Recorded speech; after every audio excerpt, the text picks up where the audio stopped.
আর দুই একটা বেশি পাইতে পারেন। দেখেন, আগত শবে বরাত উপলক্ষে বাঙালিরা 14টা বিদআত করে। 1 নম্বর, এই রাতে ভালো ভালো খাবার তৈরি করে খাওয়া এবং এ রাতে ভালো খাবার খেলে সারা বছর ভালো খাবার খাওয়া যাবে বলে বিশ্বাস করা। আমি অনেক বছর ইমামতি করতাম অনেক আগে, দেখা গেছে মা বোনেরা ওই আগে হালুয়া রুটি তৈরি করে ইমাম সাহেবরে দিয়ে যা, এটা খান ভালো কথা, কিন্তু আচ্ছা সবে হালুয়া রুটি যে ওই রাতে তৈরি করতে হবে, এর কারণটা কি বলেন? আর যার যত রুটির সাইজ তত বেশি, কিয়ামতের দিন নাকি তার ছায়াটাও হবে তত বেশি, অথচ কোথাও নাই বিদআতি আমল। 2 নম্বর, হালুয়া রুটি তৈরি করে খাওয়া এবং এটাকে বিতরণ করলে নেকি আছে বলে বিশ্বাস করা, অথচ হালুয়া রুটির সাথে শবে বরাতের কোনো সম্পর্ক কোনো হাদিসে নাই। 3 নম্বর, এই রাতে ইবাদতের উদ্দেশ্য গোসল করা। শরীফ ভাই করছেন কোনদিন গোসল? আমি করছি। কিতাবের নাম রাওয়াহু মুকসুদুল মুমিনিন। মুকসুদুল মুমিনিন পড়তাম ভাই, তো পয়রাবার মানুষদেরকে বয়ান করতাম। ওখানে উল্লেখ করা আছে শবে বরাত উপলক্ষে নামাজ পড়তে কেউ যদি গোসল করে, তাহলে গোসল করতে যে পানি লাগবে 1 ফোঁটা পানির বিনিময়ে 700 রাকাত নফল নামাজের নেকি দেওয়া হবে। পৌষ মাসের মধ্যে গোসল করছি,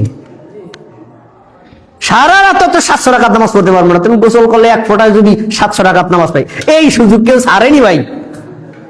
কিন্তু এই আসমান জমিনের কোনো কিতাবে নাই। দোয়া হাদিস জাল আমল চলছে আমাদের সমাজে। তারপরে এই রাতে তাকদীর লেখা হয় বলে বিশ্বাস করা।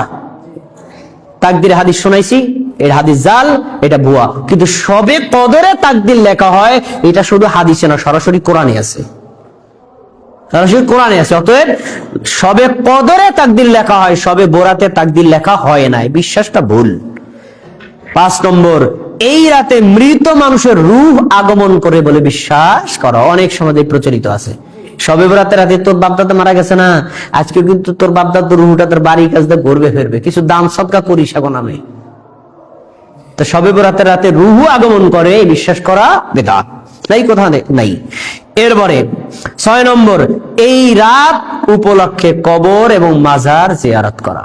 আইসে কোথা থেকে? ওই যে রাসূল সাল্লাল্লাহু আলাইহি ওয়াসাল্লাম বাকি কবরস্থানে গেছিলেন, কিন্তু হাদিসটা তো শুদ্ধ না, আপনি কেমনে আমল করবেন? এই জন্যই তো বাঙালিরা এই শবে বরাতের রাতে 200 রাকাত নফল নামাজ পড়ে জিকির করতে করতে তাসবিহে হাঁটতে হাঁটতে মাজার যে কয়টা সফর করতে পারে সে বেশি নেকি পাইছে, টার্গেট করে তারা। কবর জিয়ারতের কোনো টাইম নাই। আপনি আপনার বাবার কবর জিয়ারতে যাবেন, দাদার কবর জিয়ারতে যাবেন। আপনি বিদেশ থেকে আসছেন, যান। আপনি ঢাকা থেকে আসছেন, অনেকদিন আসেন নাই, বাবার কবর যান, যে কোনো সময় যাইতে পারেন। কিন্তু মনে করেন প্রত্যেক শুক্রবার যাইতে হবে, তাহলে বিদআত। এর জন্য কোনো টাইম নির্ধারিত নাই। কিন্তু এখন যখন আপনি প্রত্যেক শবে বরাতে যাবেন, তখন কি হবে? বিদআত। এরপরে এই রাতের ফজিলতে বিভিন্ন মিথ্যা কিসসা কাহিনী এবং জাল জয়ীফ হাদিস বর্ণনা করা। একটু আগে বললাম হাদিসগুলো বলে, কিন্তু হাদিসটা জাল এটা তারা বলে না, তাহলে জাল জয়ীফ হাদিস বর্ণনা করা হলো, এটাও একটা বিদআত। 8 নম্বর, ইবাদত করার জন্য মসজিদে একত্রিত হওয়া। আর জেনে রাখেন, ফরজ সালাতের জন্য, ফরজ আমলের জন্য মসজিদ নির্মাণ করা হয়েছে, নফল আমলের জন্য না। তবে নফল আমল শিখানোর জন্য, নফল আমল শিখানো যায়, কিন্তু নফল আমলটা হলো ব্যক্তিগত, এর জন্য মসজিদ শর্ত না। আজকে আপনারা মসজিদে সালাতে করছেন জুমার সালাত 2 রাকাত এবং খুতবার জন্য মসজিদে এসেছেন, আগে ঢুকছেন, এজন্য দুখুলুল মসজিদ 2 রাকাত। বাকি যে ফরজের আগে 4 রাকাত পড়ছেন না, এটা ঘরে পড়ে আসলে হয়ে যেত। আবার ফরজ সালাতের পরে যে 4 রাকাত সুন্নাত পড়বেন না, আপনি এখান থেকে বের হয়ে আপনি যে দোকান করছেন না, দোকানটা খুলে দোকানে গিয়ে পড়লে হবে, এখানে না পড়লে হবে। তো এখন কেন বললাম এটা? নফল আমলটা পার্সোনাল এবং ব্যক্তিগত, এর জন্য মসজিদ শর্ত না। আপনি আপনার নিজের ঘরে করতে পারেন, দোকানে করতে পারেন, অফিসে করতে পারেন, মসজিদে করাটাও জায়েজ। কিন্তু আমরা শবে বরাতের নামাজ জামাতের সাথে মসজিদে পড়ি, নবী কোনোদিন পড়ে নাই। আরো কথা শুনবেন, শবে বরাতের রাতে জামাতের সাথে সলাতুত তাসবিহ পড়ানো হয়, এটা আরেকটা বিদআত। সলাতুত তাসবিহ কেউ বলছেন হাদিস সহিহ, কেউ বলছেন হাদিস জয়ীফ, আমি সহিহ হাদিস ধরলাম, কিন্তু ব্যক্তিগত আমল। কিন্তু এইটারে জামাতের সাথে তাও আবার করে শবে বরাতের রাতে, বিদআত, এটা করা যাবে না। তারপরে এই রাত উপলক্ষে কোরআন খতম করা, এই রাত উপলক্ষে মিলাদ পড়ানো, এই রাত উপলক্ষে কিয়াম করা এবং এই রাত উপলক্ষে দোয়া মোনাজাত করা এবং এই রাত উপলক্ষে সম্মিলিত দোয়া মোনাজাত করা, এটাও বিদআত। কেউ করে তার পার্সোনাল ব্যাপার, সে ঘরে বসে করুক, কিন্তু জামায়াতের সাথে এগুলো করা রাসূল থেকে সাহাবীদের থেকে প্রমাণিত আমল না। এরপরে এই রাতে কোনো নফল সালাত বা জিকির আজকার করা, আপনারা তো পড়ছেন কিনা, আমি পড়ছি ছোটবেলায় 12 রাকাত পড়ছি, 12 রাকাত, 2 রাকাত করে 6 সালামে 12 রাকাত, আর দোয়া পড়ছি কয়শো, 1200, কোন জায়গায় প্রচলিত আছে 600, 2 রাকাত পড়ছি, আবার দোয়া করছি, জিকির, এগুলো করতাম। কিন্তু আসলে এই যে 12 রাকাত পড়তে হবে এটা কোথাও নাই। বর্তমানে যে হুজুর যারা আছে তারা অস্বীকার, যে জিজ্ঞেস করবেন হুজুর 12 রাকাত করে, ভাইয়ান কি করবেন, মানুষের সময়টা দিতে হবে, এই মিয়া 12 রাকাত পড়েন, এটা বলতো তৈব, এর লিগে বলি, এরা নিজেরাও জানে যে 12 রাকাত সংখ্যা কোথাও নেই। এইভাবে এই বেদাত গুলো প্রচলিত আছে। তারপরে 11 নম্বর, এই শবে বরাত উপলক্ষে নফল সালাত আদায় করা। এমনি সাধারণ আপনি নফল সালাত আদায় করতে পারেন, সিয়াম পালন করতে পারেন, কিন্তু শবে বরাত উপলক্ষে কোনো নফল সিয়াম বা রোজা নাই। এরপরে মিষ্টি বিতরণ করা, খিচুড়ি রান্না করে খাবারের ব্যবস্থা করা, সহিহ হাদিসে বলা হয়েছে তা বাদ দিয়ে তা মন গড়া ইবাদত করা। 14 নম্বর, আতশবাজি ফুটানো এবং এই রাত উপলক্ষে সরকারি বেসরকারি ছুটি ঘোষণা করা। এই 14টা বেদাত আমাদের সমাজে প্রচলিত আছে। সবশেষ আপনাদের মনে জেগে থাকা একটা প্রশ্ন হলো, আচ্ছা এগুলো যদি সহিহ হাদিসে নাই থাকে এবং এগুলো যদি ভুয়াই হয়, সবাই করে, কোথা থেকে আসলো?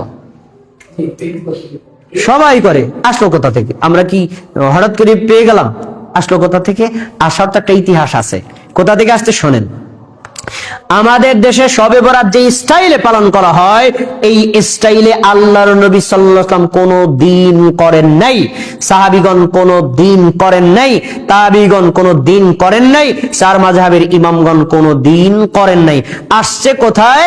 আমাদের নবী মারা গেছেন 11 হিজরিতে, তারও প্রায় 430 বছর পর, আমাদের নবীর মৃত্যুর 430 বছর পর 448 হিজরি সালে ফিলিস্তিনের জেরুজালেমের বাইতুল মাকদিস মসজিদে সর্বপ্রথম আনুষ্ঠানিকভাবে এই শবে বরাত পালন করা শুরু হয় বাইতুল মাকদিস মসজিদে। সেখান থেকে ইরানে, ইরাকে, তারপরে সিরিয়ায়, এভাবে ছড়াইতে আফগানিস্তান, পাকিস্তান, ভারত, বাংলাদেশে ঢুকছে। ওইখান থেকে এখানে আসছে, রাসূল থেকে হয় নাই, আর সৌদি আরব থেকে আসে নাই। যখন থেকে এই আমলটা ব্যাপক হারে চালু হয়েছে, তৎকালীন সময়ে যারা হক্কানি আলেম ছিলেন, মুহাদ্দিস ছিলেন, তারা এর তীব্র বিরোধিতা করেছেন। বিশেষ করে সৌদি আরবের আলেমরা এই বেদাতের কঠোর বিরোধিতা করে আসছেন। এই জন্য রাসূলের জামানা থেকে আজও পর্যন্ত আলহামদুলিল্লাহ সৌদি আরবে শবে বরাতের রাত কোন দিক দেয়া যায় মক্কার ইমাম সব জানে না, মক্কার ইমাম সব জানে না। কারণ ওইখানে জানে তারা এগুলোর হাদিস বিশুদ্ধ না, রাসূল থেকে প্রমাণিত না, এটি একটি বেদাতি আমল। এই জন্য মধ্যপ্রাচ্যে বিশেষ করে সৌদি আরবে এখনো পর্যন্ত এই বেদাত থেকে আলহামদুলিল্লাহ তারা মুক্ত আছে। কিন্তু আমরা ওই যে বাইতুল মাকদিস থেকে প্রমাণিত যে আমলটা, সেখান থেকে করতে করতে আমরা এটা করে আসছি। এখন 1000 বছর যাবত যে আমলটা চালু হয়ে আসছে, যাদের দাড়ি পাকা গেছে 70 বছর পর্যন্ত করে আসছে, আজকে যদি এই কথা শোনে তো তার মাথায় তো ঠাড়া পড়বেই। আল্লাহ কি কয়, সারা জীবন পালন করে আসলাম, এটা নাকি নাই। এরকম আমল আমরা করি, কিন্তু তদন্তহীন ভাবে, দলিল যাচাই করি না। আল্লাহ রাব্বুল আলামিন আমাদের সবাইকে দলিল যাচাইমূলক ভাবে বিশুদ্ধ আমলগুলো করার এবং অশুদ্ধ আমলগুলোকে পরিত্যাগ করার তৌফিক দান করুন। আমিন।